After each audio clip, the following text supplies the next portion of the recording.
light time, so I thought, let's have a look at the sunflower patch. And actually, this little sunflower right here called me over here. So I thought, let's talk about sunflowers again for just a second.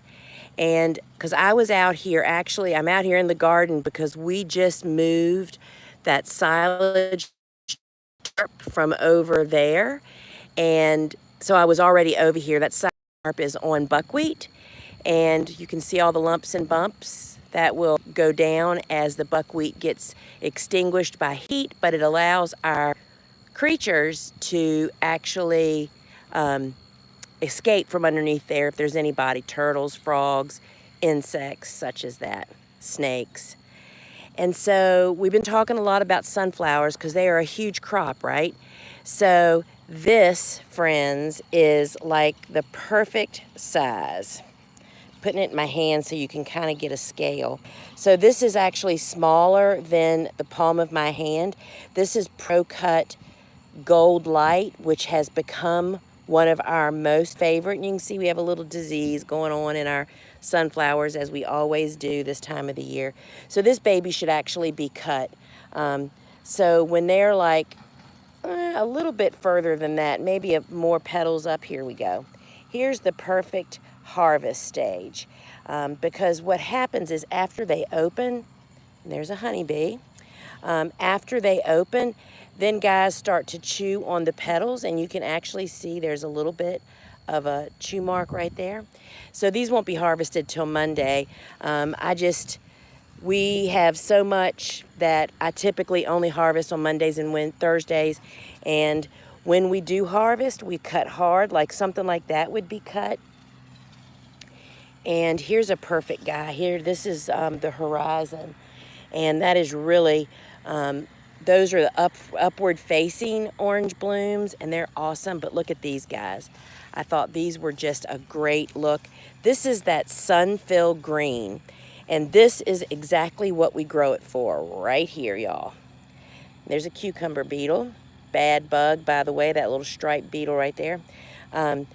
We use this in bouquets as filler and texture, and you can see they almost look like succulents, right? And so this is like the filler we can schedule every single week along with our weekly sunflowers that we're planting. So this is actually, I think this is two different. This is the problem on our farm. We have pigweed, which is the home to all these beetles. And we leave some here so that, because the beetles are here, so they stay on those amaranth. Pigweed is amaranth. Big problem. And here is more sunfills, but they aren't quite as big. And then here's some other, I don't have any idea what color these are. We'll know once they start to develop, right? So we have sunflowers in all stages at all times so that we always have sunflowers to harvest.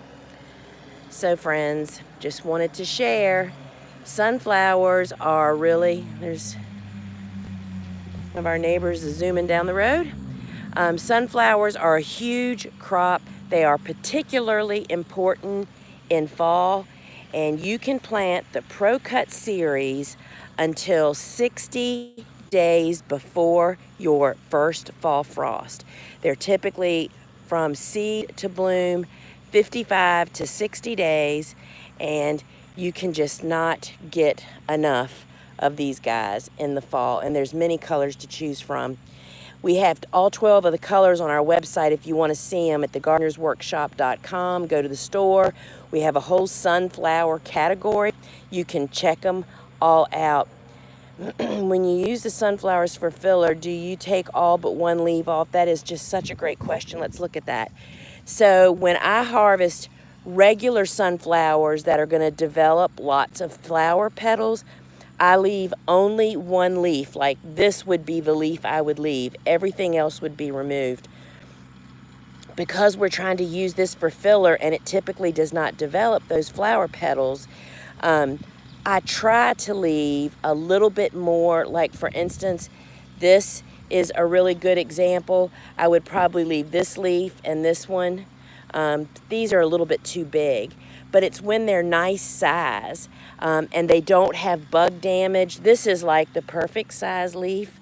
So good question. I will leave up to 2 to 3 of those nice size. I mean, I just look at that, and this one right here is really perfect. But again, and that is only if they do not have bug damage or disease spots on them, right? So yeah, we love the Sunfills, and the girls making bouquets are just really just so thankful to be able to tuck 2 or 3 of those into every bouquet.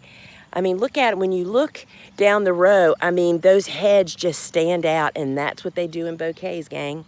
So friends, have a great week, and sunflowers for the win, y'all. That is just a cash crop you cannot be without as a flower farmer every single week. Succession plant again and again and again. So friends, have a good one. Ciao.